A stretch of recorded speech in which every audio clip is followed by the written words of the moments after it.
خدا باپ کے زندہ و جلال کلام میں سے زندگی برا کلام، پالوس رسول کا دوسرا خط کرنتھیوں کے نام، اس کا 9 باب 1 سے 15 آیت مبارکہ تک۔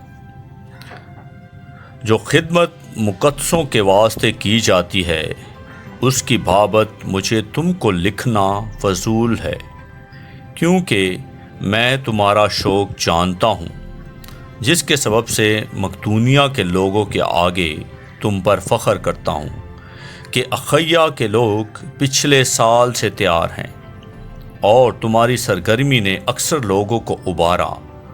لیکن میں نے بھائیوں کو اس لیے بھیجا کہ ہم جو فخر اس بارے میں تم پر کرتے ہیں وہ بے اصل نہ ٹھہرے، بلکہ تم میرے کہنے کے موافق تیار رہو۔ ایسا نہ ہو کہ اگر مقدونیہ کے لوگ میرے ساتھ آئیں اور تم کو تیار نہ پائیں، تو ہم یہ نہیں کہتے کہ تم اس بھروسے کے سبب سے شرمندہ ہوں۔ اس لیے میں نے بھائیوں سے یہ درخواست کرنا ضرور سمجھا کہ وہ پہلے سے تمہارے پاس جا کر تمہاری موعود بخشش کو پیشتر سے تیار کر رکھیں، تاکہ وہ بخشش کی طرح تیار رہیں، نہ کہ زبردستی کے طور پر۔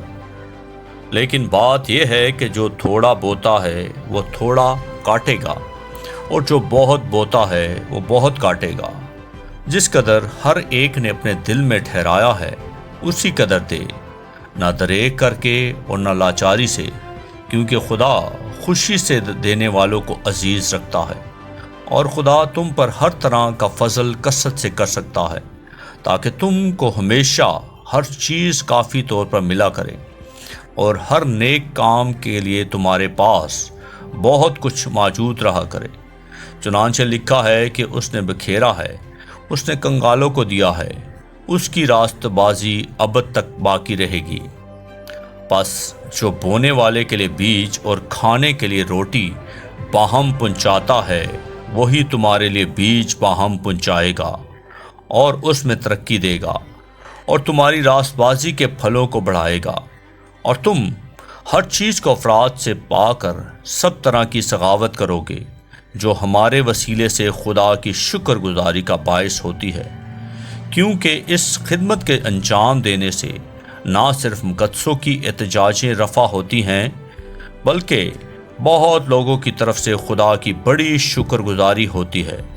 اس لیے کہ جو نیت اس خدمت سے ثابت ہوئی، اس کے سبب سے وہ خدا کی تمجید کرتے ہیں کہ تم مسیح کی خوشخبری کا اقرار کر کے اس پر تابعداری سے عمل کرتے ہو، اور ان کی اور سب لوگوں کی مدد کرنے میں سخاوت کرتے ہو، اور وہ تمہارے لیے دعا کرتے ہیں اور تمہارے مشتاق ہیں، اس لیے کہ تم پر خدا کا بڑا ہی فضل ہے۔